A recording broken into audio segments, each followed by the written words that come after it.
and suddenly you have disarmed something, you know, because by poking light-hearted fun at these aspects of ourselves, we kind of take their power away, you know, because you only have power in something you believe in. And it's a little bit like Nightmare on Elm Street, if you remember this, and she goes, I don't believe in you, and turns around and he disappears with his knives and stuff. It's like the minute we play light-hearted fun about the thing we're taking very seriously, we get to disarm it. And if you've ever lived in a road where you've got, you know, annoying Mr. So-and-so that lives at 38, you know, if the ball goes over his fence, forget it, because he's just going to be, there's no point, buy another ball, you know. But you get these people, and what happens is we go from having a feeling, because we all have feelings, don't we? We go from having a feeling, and you might have a feeling of anxiety, or a feeling of fear, or a feeling of stress.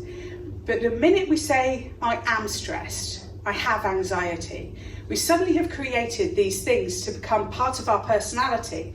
And so they're not feelings, which we know are transitory. And I have a funny thing about the mental health. You know, we talk about mental health or mental ill health, and it feels very sanitized, but because what we're really talking about here is emotions. We're talking about emotions. And if you talk about emotions, then we go, well, emotions are just things that you pass through. They're just passing, aren't they? Passing emotions. We know that emotions are passing. We don't think that emotions are going to get stuck. And yet if you say it's a mental health condition, we think it's something that's stuck. And there are mental health conditions, don't get me wrong, there really are, and a lot of them are really, really tough to deal with. But emotions, when we kind of like go through those kinds of things like grief, you go, oh, going through grief, we talk about that.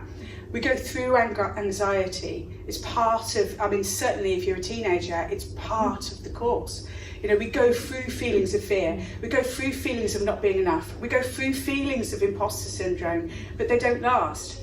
But the minute you say, I suffer with imposter syndrome, or I have anxiety, then you've started to own it on a level that makes it start to become sticky.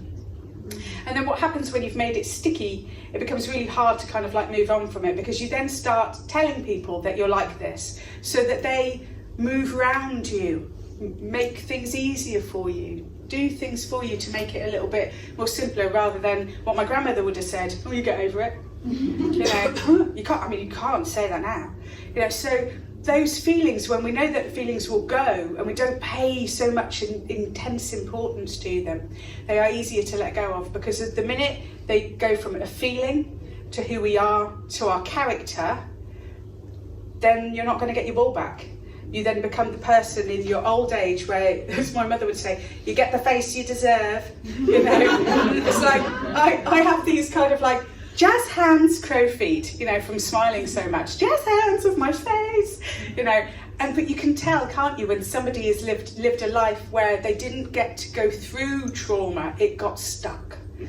And by being able to move through feelings like trauma, by being able to kind of express these things, we move through them, then they don't get stuck. And by being able to move through them, it's good. So I worry sometimes about the narrative that we hear a lot at the moment about, you know, a condition or something chronic, or those labels that we put on things, because it means that A, it's easier to medicate, because, you know, this is crazy, but going on a serious note here, there is traces of antidepressants in our water.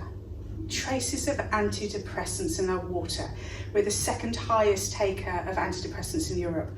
And so as much as I'm kind of like going, this is fun, but I can tell you now, all over the world, like right now, somebody is having therapy in a pub, in a cafe, with a friend, just chatting and just having a bit of a laugh. Oh my God, you won't believe what she said to me today. I could have killed her. Wow, what's she saying?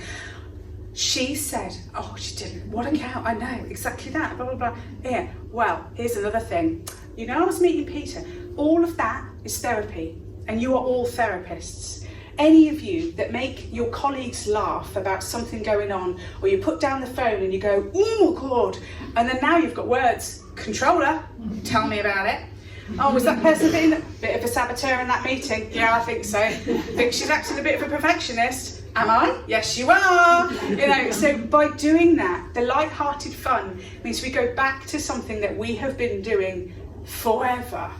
which is making ourselves laugh with light-hearted fun. This isn't taking the mickey, I don't like that, but the light-hearted banter, the light-hearted fun that allows us to process emotions and let them go. Because it isn't just sitting in a therapy couch, talking, swimming around the navel, blaming your mother.